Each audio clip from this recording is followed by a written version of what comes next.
Ada fenomena yang cukup mengkhawatirkan pada pembentukan peraturan perundang-undangan di Indonesia akhir-akhir ini. Namanya fast track legislation. Nah, apa itu fast track legislation? Nah, fast track legislation dikenal dengan berbagai nama: rapid legislation, accelerated procedure, instant legislation, expedited legislation, dan sebagainya. Ya, pada intinya, fast track legislation ini mengacu pada proses pembentukan peraturan perundang-undangan yang dipercepat, mungkin di satu atau seluruh proses, terutama mengenai pembahasan suatu rancangan undang-undang di parlemen. Nah, di berbagai negara lain, fast track legislation itu bukan hal baru, dan ada berbagai penelitian yang menunjukkan bahaya dari prosedur ini. Apa aja bahayanya? Mungkin adanya pasal, ketentuan titipan yang nggak dikehendaki publik, tapi ikut disahkan menjadi undang-undang misalnya. Dan pastinya proses ini cenderung tidak transparan bagi masyarakat umum. Nah, di Indonesia sendiri, fast track mulai sering dipakai dari tahun 2019.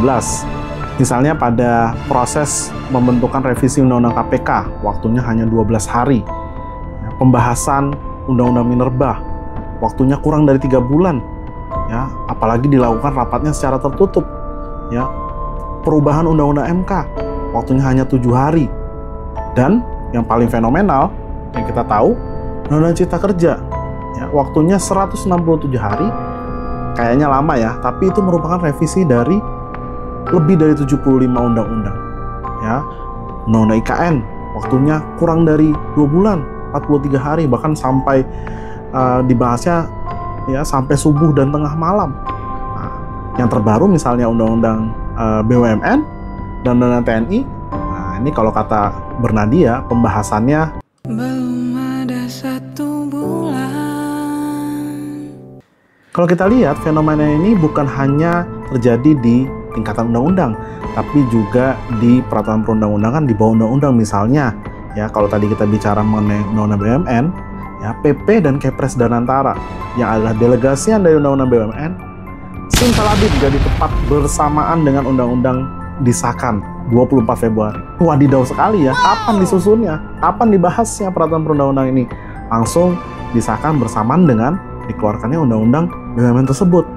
Seperti yang dikhawatirkan, proses pembentukan yang satset ini terbukti menimbulkan proses yang nggak transparan sama sekali. Ya, salah satunya draft RUU ini pastinya nggak bakal tersebar luaskan secara maksimal.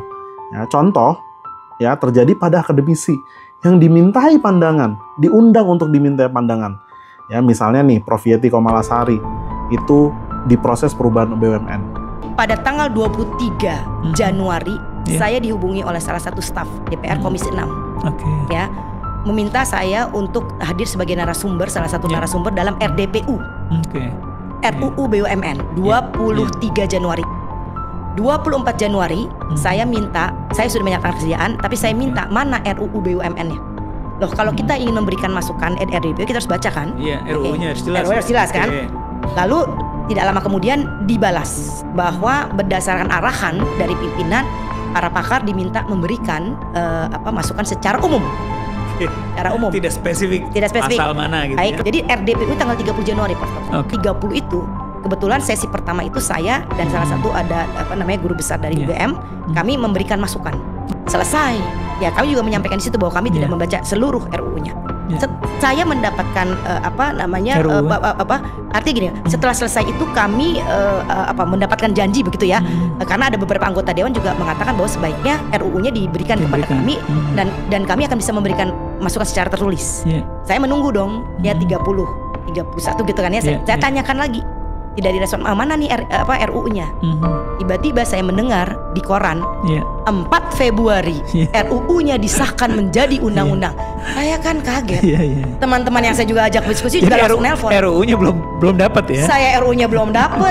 Nah, atau seperti yang diungkap oleh jurnalis Tempo di Bocor Alus Politik. Dulu kan kalau misalkan kita meliput pembahasan undang-undang, kita bisa tuh nyomot-nyomotin draft-draft revisi undang-undang yang ada di meja anggota DPR gitu. Kadang-kadang ditinggalin, kita baca-baca atau nggak minta begitu, atau nggak minta sama sekretariat.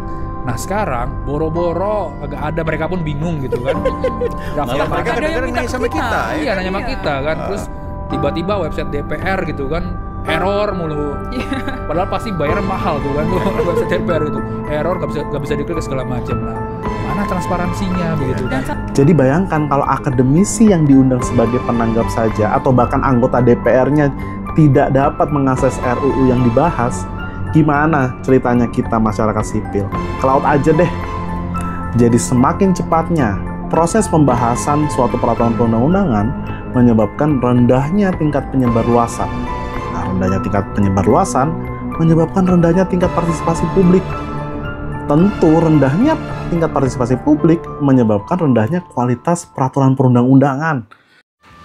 Jadi untuk kasus ini, kayaknya DPR dan pemerintah harusnya ikutin aja lagunya Kotak. Pelan-pelan saja.